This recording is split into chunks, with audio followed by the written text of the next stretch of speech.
আজকের ভিডিও শুরুটা একটু অন্যরকমভাবে করলাম। নমস্কার, আমি সায়ন। আমি মসলন্দপুরের রূপনা বাজারে চিলি ফ্লেক্স নামে একটা ক্যাফে চালাই। প্রতিদিনের মতন আজও সকালে চলে গেছিলাম ফার্স্টে বাজারে, গিয়ে কাঁচামাল নিয়ে চলে গেছিলাম চাউমিনের ফ্যাক্টরিতে। সেখান থেকে চাউমিন সস যাবতীয় যা নিয়ে চলে আসি আমি বাড়িতে। বাড়ি এসে ব্যাগটা রেখে তারপরে চলে যাই মুদিমাল আনতে। সেখান থেকে মুদিমালগুলো নিয়ে বাড়ি এসে বাড়িতে রেখে চলে গেছিলাম চিকেনের দোকানে। চিকেনের দাদার দোকান বন্ধ করে দেওয়ার জন্য চিকেনটা নিয়ে দাদার বাড়ি চলে যায়। আমি দাদার বাড়ি গিয়ে চিকেনটা নিয়ে আসি।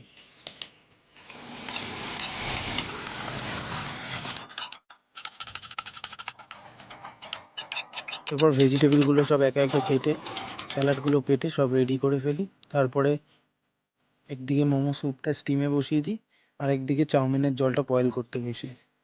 অন্যদিকে মা ওদিকে ময়দাটা মেখে নিচ্ছিল মোমো আর রোলের রুটি করার জন্য। জলটা বয়েল হয়ে গেলে চাউমিনটা বয়েল করে ঠান্ডা করতে দিয়ে দিই।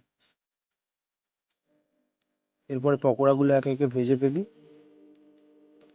পকোড়াগুলো ভাজার সাথে সাথে আমাদের দিকে কাস্টমারও চলে আসে। 1 প্লেট মিক্সড চাউয়ের অর্ডার ছিল, সেটা তৈরি করে দিই কাস্টমারকে। আরেকজন মোমো খাবে বলে ওপাশে বসেছিল, তাদের মোমোটাও স্টিমে বসিয়ে দিই। চাউমিনটা রেডি করে ছাড়ি। এরপরে একে একে কাস্টমার আসতে থাকে।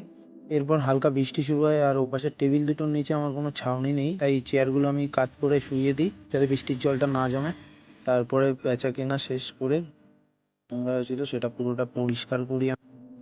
করে যেহেতু কালকে আবার দোকানদারি করতে হবে, তো ঝাড়টা ভালোভাবে দিয়ে সব গুছিয়ে চেয়ার টেবিলগুলো ভিতরে ঢুকিয়ে ওগুলোকে সব এক জায়গাতে করে দোকানটা বন্ধ করে দিই।